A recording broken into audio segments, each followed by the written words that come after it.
Welcome to Flawless Shoe Reviews. Here we have two of the most popular New Balance shoes for lifestyle use and for running, and that's the New Balance 1080 V14 and the New Balance More V6. I'm going to break down the different features in these shoes so you have a better idea of which one works best for you. So first of all, they both have the Fresh Foam X cushioning in them, but they feel completely different underfoot, and that's partly got to do with the geometry and to do with the sizing of the shoes. So first of all, if we start with the 1080 V14, it's got quite a rocker geometry, so you can see the curve at the back of the shoe and at the front of the shoe, and that's a little bit flatter on the back of the heel on the More V6, while it still has quite an aggressive forefoot rocker. So that just means it rocks and moves a little bit quicker from the back to the front of the shoe in the 1080, whether you're walking or whether you're running.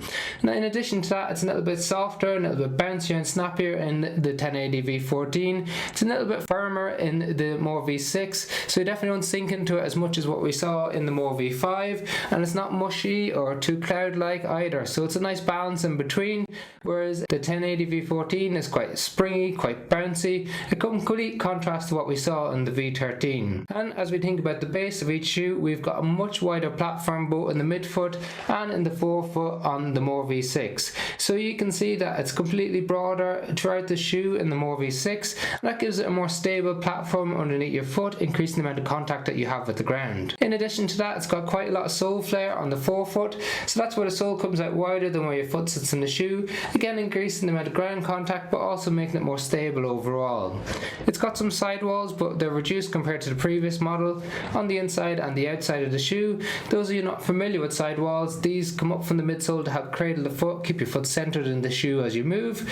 We have some sidewalls on the New Balance 1080 on the inside and the outside that are slightly bigger and a bit more prominent. So those of you who don't like that sensation of rubbing up against your foot or having something pressing against the inside of your foot, you may not enjoy that in the 1080.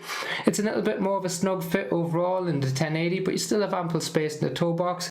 Well, you've got a really broad toe box in the More V6 in the normal fit, and it comes in a wide and an extra wide version as well. They've added these plastic bars to either side of the laces, and that ensures a nice smooth lace up and a really snug fit on the midfoot and the heel, allowing for a nice broad toe box where your toes can display. So they've done an excellent job on the fit of this. They've got an excellent fit on the 1080, but it's just a little bit more narrow overall. They both have plush uppers with a new engineered mesh on top of the More V6, so slightly different design aesthetically, and they both have plenty of padding around the heel cup with mild to moderate stiffness to help control those pronation moments when you initiate contact with the ground. Now they both come in around the same weight, 298 grams versus 300 grams in a size 9 men's US. However, the stack is different on both shoes, so we've 44 mils in the rear foot of the More V6 with 40 mils in the forefoot, giving you a 4 mil drop, and that makes it really stiff forefoot. So those of you who need extra protection underneath the ball of your foot, this is an excellent option for you. In contrast to that, in the 1080 there's 38 mils in the rear foot, 32 in the forefoot, giving you a 6 mil drop versus the 4 mil drop that we see in the More V6, and it's 4 mils less cushioning underneath your forefoot for those of you who require that extra bit of protection under there.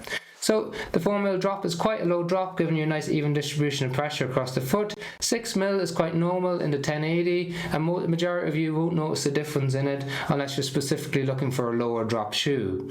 When it comes to lifestyle use, they're both excellent shoes for day-to-day walking, for standing for long periods of time. And if you're looking for a slightly more balanced version of both of these, you might look towards the New Balance 880 V15, which we have a review of on the channel. Then when it comes to running, both of them, because of their weight, they're more for easy miles, longer miles. If you're looking for a slightly more responsive, bouncy shoe, then you might look towards the 1080. If you're looking for a slightly firmer shoe with a broad base and loads of support underneath your foot while being a classic neutral, then the More V6 can be an excellent option for you. However, if you've got any questions on either shoe, please drop them in the comment section below. There's links in the description for both shoes if you want to check out the latest price on Amazon, and purchasing through the link helps fund the channel without affecting the price that you pay. Otherwise, if you found the video helpful, like and share and subscribe. It does make a massive difference to the channel. Thank you very much for watching.